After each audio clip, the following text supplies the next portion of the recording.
नमस्कार दोस्तों, 17वें एपिसोड में आपका स्वागत है।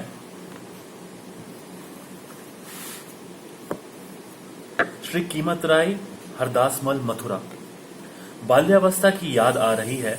हमारे गांव तलहार के उत्तर की ओर आधा मील की दूरी पर फुलेली के तट पर संत रतन भगत की समाधि बनी हुई थी तथा उसी स्थान पर ही पंचायती आश्रम बना हुआ था। पक्का कुआं भी था। लोगों के रहने अर्थ कमरा व बरामदा बना हुआ था तथा खुले आंगन पर भी पक्का फर्श बना हुआ था। बड़ा विशाल पार्क भी था जिसमें छायादार पेड़ लगे हुए थे। वहां स्वामी लीलाशाह महाराज जी के लिए कुटिया व गुफा बनी हुई थी। आश्रम के बाहर ही निकट शमशान भूमि थी। स्वामी जी समय समय पर तलहार आते रहते थे तथा वहां आकर रहते थे। सुबह व शाम को गांव के लोग भी वहां घूमने जाते थे। खासकर जब स्वामी जी कुटिया में आकर रहते थे तब तो लोग सुबह शाम काफी तादाद में आते थे। न सिर्फ हिंदू बल्कि मुसलमान, हरिजन आदि भी साईं जी को श्रद्धा से नमन करते थे। यह लगभग सन 1925 की बात है जब स्वामी जी ने तलहार के पंचों को आज्ञा की कि गांव में हिंदी पाठशाला शुरू की जाए। आज्ञा का पालन हुआ और पाठशाला बन गई।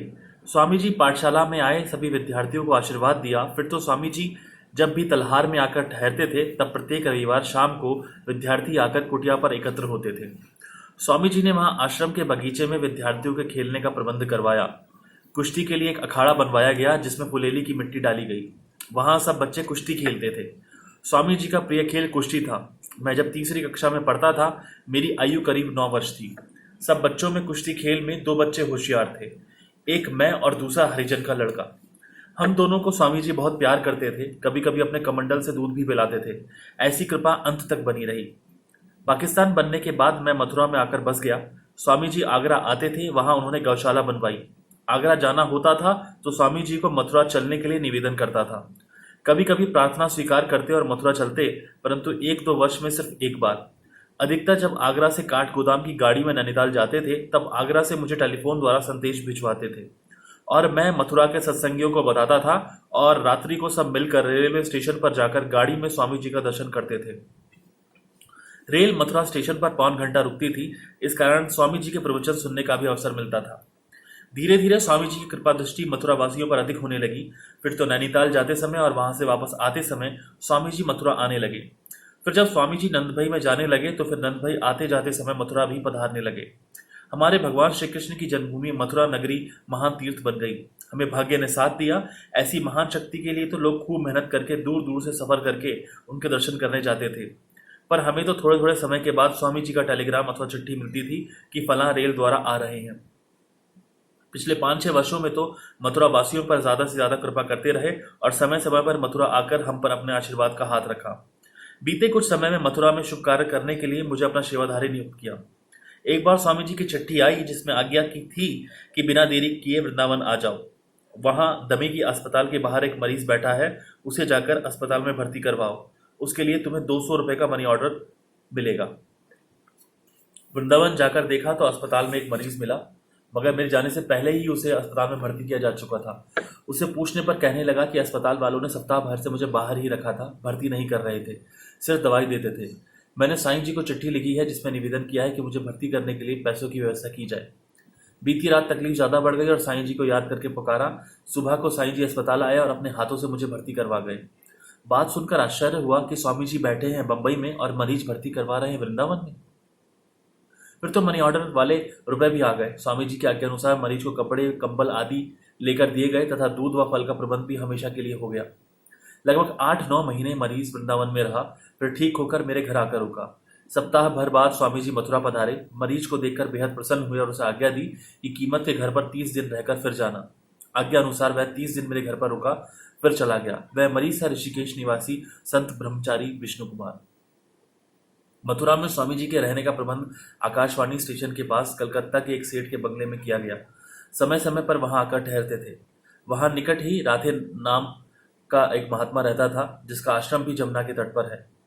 आश्रम बड़ा है, उसमें करीब 100 गायें रहती हैं। श्री वीरभान भी सन 1961-62 में उस महात्मा के संग में रहते थे। फिर सन 1963 से स्वामी जी की सेवा में आकर रहने लगे। एक बार स्वामी जी उस महात्मा राधे बाबा के आश्रम में चले गए। आश्रम में उन्होंने 100 गायें देखी और देखा कि कितने साधु उन गायों की सेवा कर रहे हैं।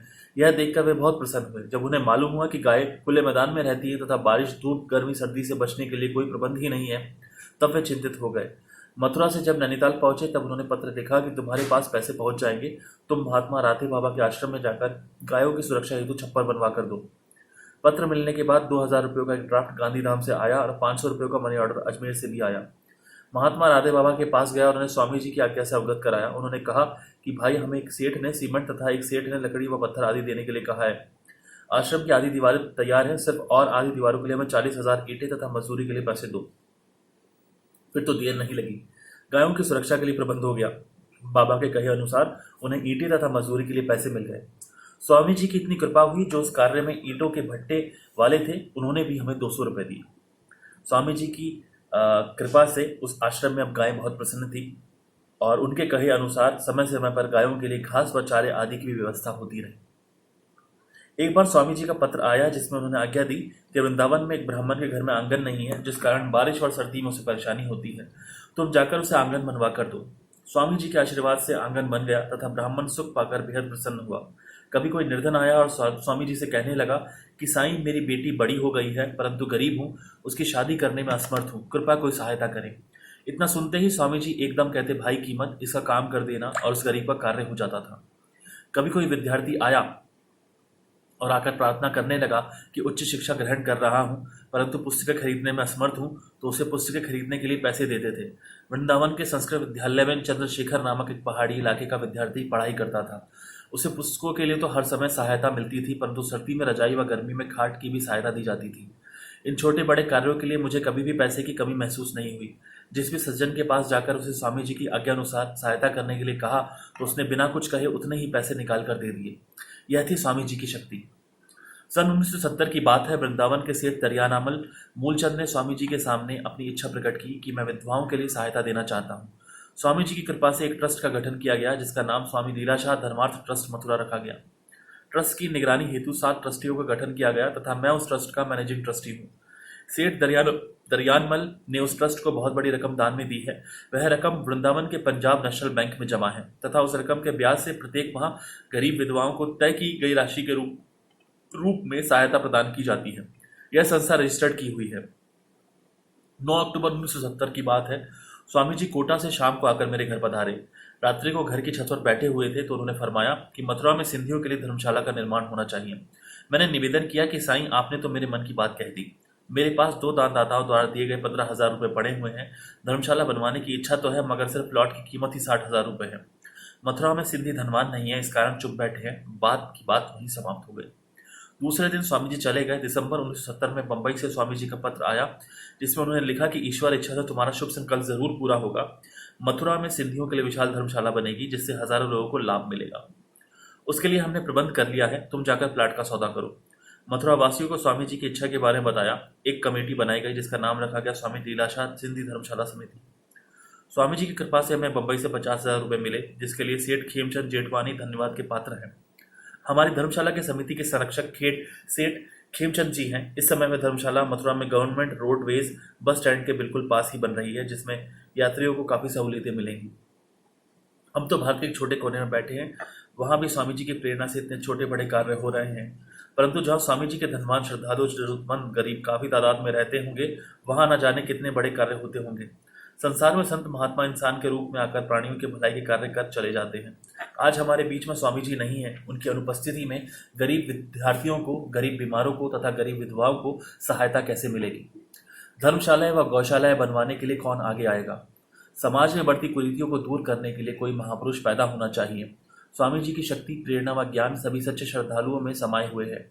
कोई त्यागी तपस्वी सामने आए जो इनसे कार्य ले। मुझे विश्वास है कि स्वामी जी के नाम का दीपक जलाकर सभी श्रद्धालु शुभ कार्यों में लग जाएंगे, तो न सिर्फ अधूरे कार्य पूरे होंगे बल्कि अनेकों नए शुभ कार्य भी होते रहेंगे तथा ईश्वर सहायता करता रहेगा।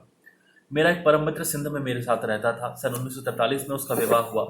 सिंध में उसे कोई संतान नहीं हुई। हिंदुस्तान में आने के बाद भी शुरू के कुछ वर्षों में उसे संतान नहीं हुई। डॉक्टरों से पूछा गया, बड़ी बड़ी लेडी डॉक्टरों से पूछा गया, परंतु सबका यही कहना था कि इस औरत में बच्चा गर्भ में ठहर नहीं सकता, अतः इसे बच्चा होना नामुमकिन है। मेरे उस मित्र ने काफी दौड़ धूप की, यहाँ तक कि वह अपनी पत्नी को साथ लेकर एक अंग्रेज लेडी डॉक्टर के पास जोधपुर भी गया, परंतु उसने भी यही जवाब दिया कि बच्चा नहीं होगा। स्वामी लीलाशाह जी के प्रति मेरे मित्र का पूर्ण विश्वास था तथा वह उनके सामने श्रद्धा से सिर झुकाता था तथा स्वामी जी की भी उसे प्रेम पूर्वक दया की दृष्टि से देखते थे। यह सन 1959 की बात है। स्वामी जी मेरे मित्र के शहर में पधारे। एक दिन प्रातःकाल स्वामी जी का सत्संग हो रहा था। श्रद्धालु मित्र बैठे हुए थे, उनमें मेरा वह मित्र भी था। अचानक ही स्वामी जी ने मेरे मित्र को की ओर इशारा करते हुए संगत को कहा कि भाई, प्रभु के नाम पर एक ताली बजाओ कि इसे पुत्र संतान मिले। सारी संगत ने ताली बजाई। उस पर स्वामी जी ने कहा कि एक ताली और बजाओ। फिर ताली बजाई गई। फिर भी कहने लगे कि एक ताली और बजाओ। इस तरह 3 बार ताली बजाई गई। मेरे मित्र को कोई उम्मीद भी नहीं थी कि 17 वर्षों से बे औलाद को शायद अब औलाद मिले, परंतु उस दिन उसे उम्मीद जगी कि स्वामी जी की दुआ जरूर असर दिखाएगी। कुछ समय पश्चात ही ईश्वर कृपा से उसकी पत्नी उम्मीदवार हुई तथा कुछ दिनों के बाद उसने लेडी डॉक्टर को दिखाया तो पहले की भांति इस बार भी डॉक्टर ने कहा कि गर्भ ठहर नहीं सकेगा। जैसे जैसे बच्चा पैदा होने का समय नजदीक आता गया, सब लेडी डॉक्टर यही कहने लगे कि गर्भ ठहर नहीं सकेगा। अतः वह घड़ी भी आई जब बच्चा होने का समय आया। गर्भवती को अस्पताल में भर्ती करवाया गया। लेडी डॉक्टर ने कहा कि ऑपरेशन द्वारा बच्चा पेट से निकाला जाएगा। उसके लिए मेरे मित्र के सामने एक फॉर्म रख दिया कि इस पर हस्ताक्षर करो।